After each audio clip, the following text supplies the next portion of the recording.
Meanwhile on Speak. This man is coming off an all-pro year. Every postseason, it's the same results. Okay.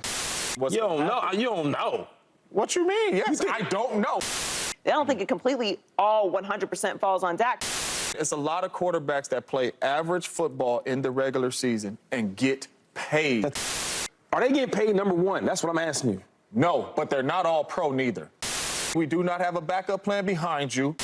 We got to give this man the money. Where are you going? It's what Dak wants to do, because if they want the cap hit lowered and you're Dak Prescott, the only way you're lowering the cap hit is if you get more money Shady, and more quickly. years. And I just got one more thing to say. How about them Cowboys?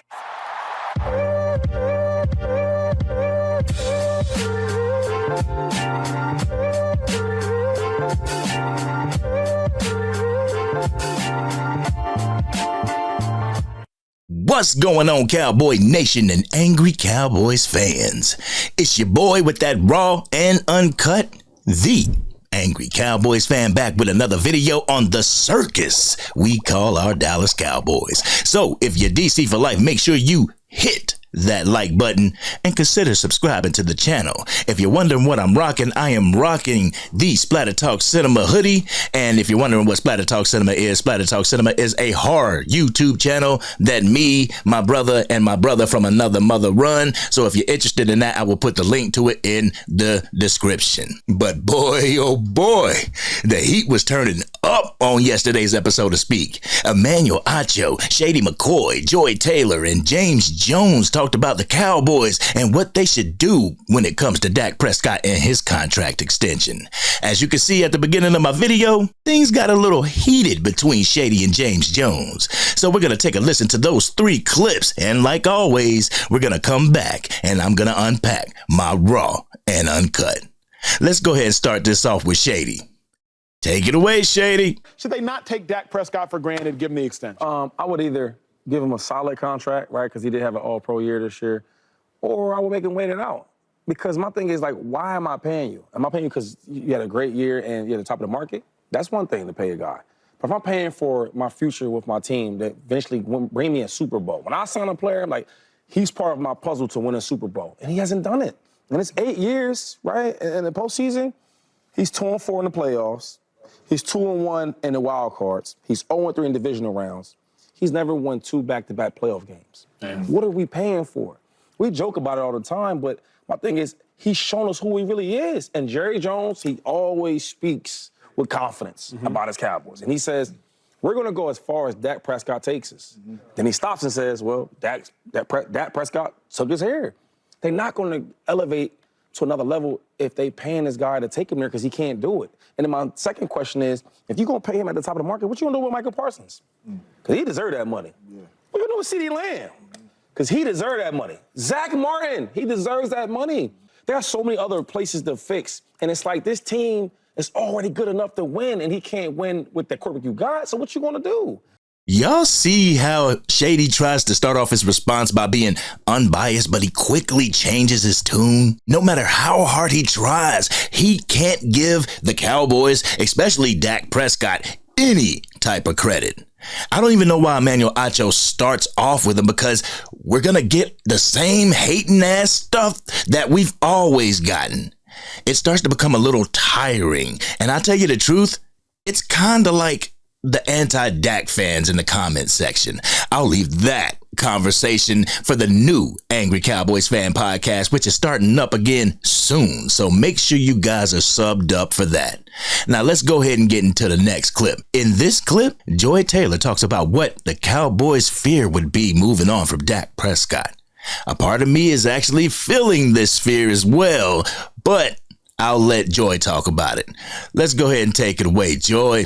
What is your goal if you're the Cowboys? Now, I have a deep fear of dropping off the face of the planet and becoming irrelevant if I'm the Dallas Cowboys. It's very easy to say, okay, you can just replace somebody, and you can stay in the same position that you are. It's very easy to say that. But I also hear the argument of, what's the difference between the Steelers and the Cowboys this year? Nothing. Nothing. What's the difference between the Cowboys and the Giants last year? We just talked about Daniel Jones. Nothing. Nothing.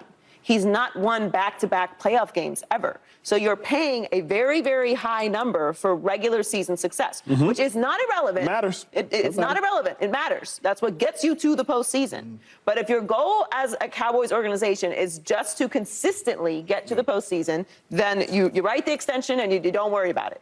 Yeah. If your goal is to get to the next level, I think everyone at this point feels, not everyone, I'm not going to generalize, we all feel, we've seen what Dak Prescott can do. This year was the year to do it. Yeah. It was the best year of his career. He was an all-pro. How much would you have bet at the beginning of this season that he was going to be an all-pro? I certainly did not see an all-pro season coming. Nah. Okay, good season, not all-pro. I don't see another one either. Okay, so all-pro season, an unbelievable roster, a great step up with Coach Mike McCarthy, and you still had the exact same results. So it's tricky. Y'all hear Shady McCoy say, I don't see another one either. See, that's what I'm talking about. The hating ass comments. But anyway, I know some of y'all fans will say, so you'd rather get to the playoffs and that's it, huh? No, that's not it, because I would rather stick with a quarterback who has led our team to even be in a position to make a playoff run instead of rolling the dice on somebody else. Going with Trey Lance or Cooper Rush, you're rolling the dice. Going to the draft and getting a quarterback that can lead this team to the playoffs is a roll of the dice. Why does everyone think that the draft would automatically produce a player like Tom Brady or Patrick Mahomes, or the Cowboys would strike gold like the San Francisco 49ers did? In the words of Eminem, snap back to reality. In my third and final clip, James Jones tries to explain to the rest of the crew why signing Dak Prescott to an extension would be a better route for the Dallas Cowboys. So let's hear what James Jones has to say, and then we're going to come back, and y'all know what we're going to do. We're going to unpack my Raw and Uncut. So, Angry Cowboys fans, let's go ahead and take a listen. Well, it's a couple things here.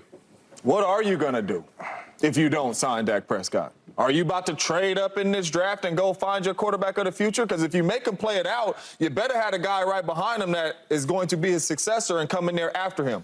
They don't have that. They don't have a plan, right? A lot of people think that the Niners situation is just something that happens. The Niners are extremely blessed. You traded 3 first-round picks, and you had got a bust at the quarterback position. If Brock Purdy was not there, Kyle Shanahan might not be there. They were blessed. So for the Dallas Cowboys, you cannot let him play it out because you do not have a plan. You have to pay Dak Prescott. You get paid in the National Football League, whether we like it or not, for what you do in the regular season. LaShawn Shady McCoy was the highest paid running back in the National Football League for I don't know how many years. Not because what he did in the playoffs, because what he did in the regular season. Dak Prescott is a very good regular season quarterback. You get paid off the regular season. They have to pay him because he's really good in the regular season, and they have no plan behind him. If you go and get somebody else behind Dak Prescott, you possibly might not get to a Super Bowl like you have been now in another 10, 15 years. Does Jerry want that? I know I don't want that, but that's the big question. What are the Cowboys gonna do? The one thing that these anti-Dak fans don't seem to understand is you don't have a viable option to move on from Dak Prescott. I don't want to hear the Cooper Rush or the Trey Lances. Those two options are experiments, and they're not viable options. We don't have a pick in the draft that could get us a top quarterback prospect unless we mortgaged our future draft picks to move up in the draft. That's not going to happen. I've said this before. The quarterbacks in the draft that may be available to us are not better than the quarterback that we have now. Getting rid of our all-pro quarterback is not an all-in move. Y'all ready for my Raw and Uncut? Y'all ready? Let's get it. I can't believe some of Cowboys Nation would take into consideration the thoughts of people who blatantly hate the Dallas Cowboys. Y'all would take the advice of people who don't want to see the Cowboys go to a Super Bowl. Advice from Eagles fans, Packers fans, 49ers fans. To keep it a buck with you, that's super weak, y'all. I've stated it on my channel before. I'm a pro Dak man because I am a pro wanting the Cowboys to get to a championship right now. And as of right now, Dak is playing at a level that can get us there. CeeDee Lamb is playing at a level that can get us there. Micah Parsons is playing at that same level. Deron Bland, Stephon Gilmore, D-Law, even though his legs were tired, Zach Martin is playing at that level. So I want to ask you a question. Who else did y'all see playing at a high level on the Cowboys last year that would make you say, man, that's a Super Bowl player right there? No one. Like James Jones said, there is no other option right now. And Joy continued my fears by saying, my fear would be to fall into obscurity. What happened before Dak? The Cowboys were missing the playoffs every other year, sometimes multiple years in a row. I said it in yesterday's video. The Cowboys have been to the playoffs more often than not, while Dak has been under center. You have to make the playoffs in order to have a spot at a playoff run. Why do some think that the playoff spot is automatically granted to the Dallas Cowboys? That is the true definition of entitlement and delusion. Super Bowl appearances are not easy to come by, y'all. Super Bowl victories are even harder to achieve. It takes the entire 69-man roster, 53 active roster, and the 16 on the practice squad, all the coaches of the staff, the front office to get us a championship and not just one man. I don't give a damn what position he plays. It takes a winning culture, a championship identity, great talent and amazing skill, a masterful game plan each week, and strategic adjustments and a never give up mentality to get to and win a Super Bowl, not just a quarterback. I get it. Naturally, in a situation, humans have to have someone to blame. Someone to put the season on, but we shouldn't be putting it on Dak Prescott. Not all of it. Did he elevate his team during that Green Bay game? No, he didn't. Did he help the situation? No, he didn't. He threw 2 picks. I don't want to hear about the third one that he almost threw. To my knowledge, there is no category for almost interceptions. The offense, it was stagnant until the third quarter. The defense, shit, that stayed at home. The coaches looked like they were just hit in the face with a brick, and Dan Quinn was too busy talking to Washington to care. It seems as if some in Cowboys Nation win as a team, but they lose as individuals. That's an issue, Cowboys Nation. That's the type of mentality that the 4- and 3-letter networks peddle every time a team is played. What did Will Smith say to Martin Lawrence in Bad Boys? We ride together, we die together. We should be winning as a team and losing as a damn team. I remember someone saying, oh, when we win, all the praises go to Dak, but when we lose, he should get that same smoke. If you're saying this, you are pissed off at the exact same thing that I have been saying since I started this channel. Have that same energy. If the media can praise the Cowboys in a win, praise the Panthers in a win. If they can give the Cowboys that smoke in a loss, give that same smoke to the Ravens in a loss. But if it's warranted, that game could have been close. Who knows? If it's visibly not just the quarterback's fault and the entire team took part in that loss, you give the entire team that smoke and not just look for the quarterback to blame. That allows mediocrity to be complacent because it was the quarterback's fault, not mine because I didn't run my route correctly. Or it's the quarterback's fault, not mine because I didn't plug my holes properly, but they're blaming it on him. It allows those core issues to fester and remain. I'm not saying that Dak shouldn't be scolded for his performance. Don't get that twisted. If it's bad, like the Green Bay Packers game, he truly deserves that smoke. But I truly feel that people are jumping the gun at the 4- and 3-letter networks, and some of the fans in Cowboys Nation are drinking the Kool-Aid. As for the crew of Speak, you can't go on a show and complain about a team not being able to stop the run, not having a run game, not having a linebacker core, a predictable game plan, horrible clock management skills, and no in-game adjustments and say that that was a great team. I can't speak for everybody in Cowboys Nation, but I saw it during the Carolina Panthers game. We got off to a slow start and eventually started scoring multiple touchdowns in the 3rd and 4th quarter. The thing about that game, We scored early. Our defense was able to hold them to minimal points. Once our offense got their legs under them, we pulled off. Y'all saw it. I said we wouldn't be able to do that against a winning team, and the playoffs prove that. So, Cowboys Nation, we're not going to be able to go out there and put our wins and losses on the shoulder of one man, that being the quarterback. Every man on this team should have the thought in their mind that if they don't do their job to the best of their ability, we're going to lose. And that's not just the responsibility of the quarterback. This has been your boy, the Angry Cowboys Fan. It's been a minute since I made a video on Speak, y'all. What did y'all think about what they had to say?